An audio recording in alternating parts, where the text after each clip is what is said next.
Messi? Siya inspirasyon mo ngayon? Grabe naman to. Grabe! Pwede namang magulang, mga fans. Ito naman si Alden. Oh. So, hindi, sa mga nagbibigay inspirasyon sa akin, maraming salamat sa inyo dahil kayo ang bumubuhay sa aking ginagawa. At nag-enjoy naman ako, syempre, at least para makita naman at ma-proud sa akin yung mga taong to. Walang anuman. Welcome back, mga kaaldab. Ito na naman po ang inyong lingkod, si Mr. Destiny. At magbibigay po tayo ng pinakamainit na update po ngayon sa social media. Siyempre, trending po si Mengay at si Alden. Yun naman po talaga yung lagi kong pinapaliwanag. Di po ba? Na kapag ka nasa prime time si Alden o pinag-uusapan si Alden, talagang agad-agad po nagtitrending siya. Gaya po ni Mengay, di po ba? Ni Rico, ni Maris, Pulang Araw. Si Mengay hindi po talaga nahuhuli. Kaya nga po marami po talagang sumisimpatya kay Mengay. Marami nagugulat. Bakit nga po ba nagtitrending si Maine? Ano nga po bang karisma meron si Maine Mendoza? Dapat magtitrending dyan si Catherine. Tapos na eh. Hindi na masyado pang, kumbaga, pinagkakaguluhan. Lalo na nga po kapag pagdating sa Twitter. Di po ba? Ngayong guest po si Alden Richards sa Showtime. Percentage ng ratings ng Showtime talagang umangat. Iba yung aura, iba yung mga, di po ba? Ito yung pinapaliwanag ko sa mga lagi nang babas po sa akin. Iba po kasi kapag si Alden Richards yung kausap na mga host. Iba po kasi yung chemistry na nakikita. Iba po kasi yung mga punchline na naibabato na hindi po ito nakikitaan sa Eat Bulaga. Kaya nga sabi ko sa inyo, sa ngayon masasabi natin, wagi ang GMA Kapuso. Pero darating din po yung point na si Alden Richards mapupunta sa Eat Bulaga TV5. Di po ba magiging freelancer siya? At ang promotion naman po talaga ang habol ni Alden. Bukod doon, wala naman po talaga siyang ibang kumbaga ginawa. Di po ba? Pinromote niya lang po ang Pulang Araw na desperadong galawan. Di po ba? Hindi sila kontento sa 2 million views. Di po ba? Kaya nga sabi ko sa inyo, sasagarin po ng GMA Network ang lahat para lang po sa promotion. At si Alden Richards lang po talaga yung masipag. Kaya nga po marami natutuwa kay Alden. Sobrang sipag niya. Biruin mo, yung 5 breakups and a romance at yung a mother and son. Di po ba?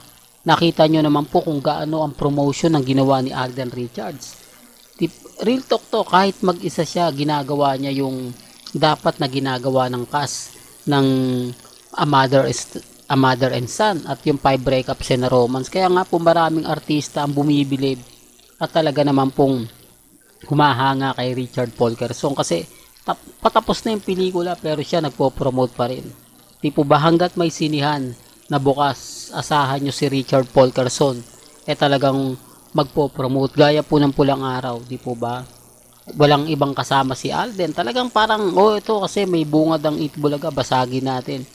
Puntahan nyo si Alden, i-guess nyo, di po ba wala man lang pong abi-abiso na kumbaga ngayong Sabado, July 13, si Richard Paul Quezon nasa Eat Bulaga. Di po ba biglaan ang promotion o bigla ang guest ni Richard Paul Quezon. Walang kumbaga may magbabalik sa Showtime, di po ba blind item. Pansin nyo, sinasabi ko lang po ito para lang klaro, para lang po sa kaalaman ng lahat na si Alden Richards talagang binibigla lang siya. Yung tipong, punta ka daw sa Showtime, may ano ka doon, may guesting ka. Di po ba para sa promotion ng Pulang Araw. Wala talaga sa schedule. Pero gaya ng sinabi ko, kumbaga, itong time management ni Alden Richards, isa po ito sa gagawin para lang po makabalik sa Eat Bulaga si Alden Richards. Di po ba? At talagang masabi natin, umaangat naman po ang ratings ng Showtime. Medyo, kahit hindi po si Alden mag-guest, medyo humahabol po sila sa Eat Bulaga. Although mataas pa rin po ang ratings ng Eat Bulaga pero humahabol po. Ito yung kumbaga konti na lang ang lamang.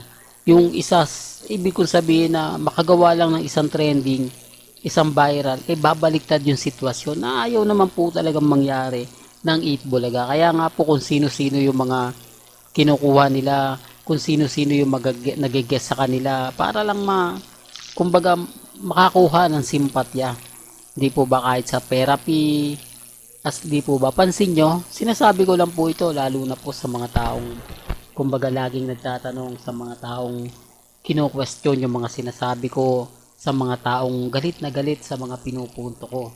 Ano nga po ba at kakaiba nga po ba kapag naandyan si Mengay at si Richard Polkerson? Iba po kasi yung aura. Gaya nga po ngayon, nung na-interview yung video na pinanood ko sa inyo, kay Alden Richards, di po ba? Kay Bong, kay Paulo, wala pa si Vice Meme doon. Wala pang mga, kumbaga, nakakatuwa mga, di po ba? Kaya nga sabi ko sa inyo, yung issue po kay Kat din, talagang binubuhay nila. Pero andyan yung Sanya eh. Di po ba? Sanya Alden. Kaya nga po hati ngayon ang opinion ng mga ilang fans. Lalo na po yung mga fans ni Catherine na two-timer naman daw po si Richard Polkerson. Parang ganito ganyan. Tapos si Sanya Lopez naman po panay pa-cute sa kanyang social media account. Panay post sa kanyang mga Twitter. O baka sabihin nyo, hindi ko naman nakikita Mr. Destiny. Gaya ng pinapaliwanag ko, hindi naman natin yan i-update kung hindi rin po ginagawa ng GMA. Andito lang po ako para magbigay po ng mga kaganapan. Hindi naman po porket na ina-update ko yan, pinopromote ko. Hindi po. Andito ako para po ipaalam sa inyo, ipabatid sa inyo na may mga bagay-bagay po na kailangan nyong malaman. May mga bagay-bagay po na kailangan alam din po ninyo yung mga ginagawa po ng management. Di po ba na masakit sa mata, pero yan po yung katotohanan na kailangan ko rin sabihin sa inyo, kailangan ko rin pong ipaliwanag. Di po ba? Bagamat maraming mga nagsasabi na, nako Mr. Destiny, puro ka lang fake news. Lahat ng sinasabi mo, hindi totoo. Okay lang. Di po ba?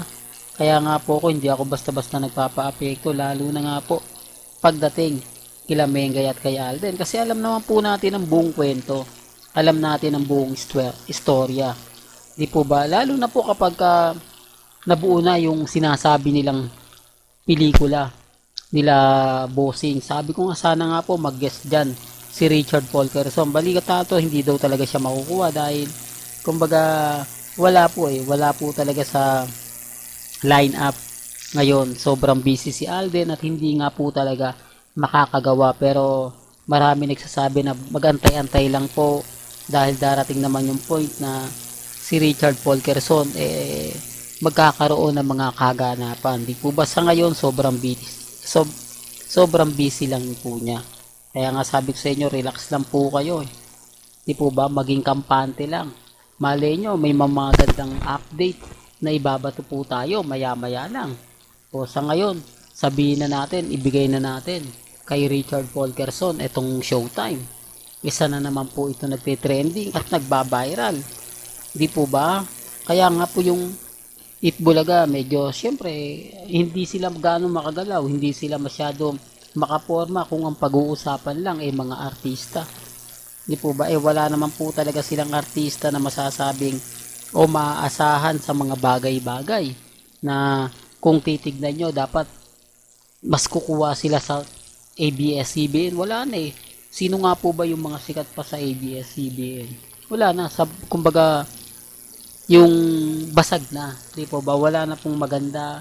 Wala na po talagang masasabi natin na kakaiba. Di po ba? Yung tipong artista na bigatin. O ano yan, si Coco Martin lang lalagay nila.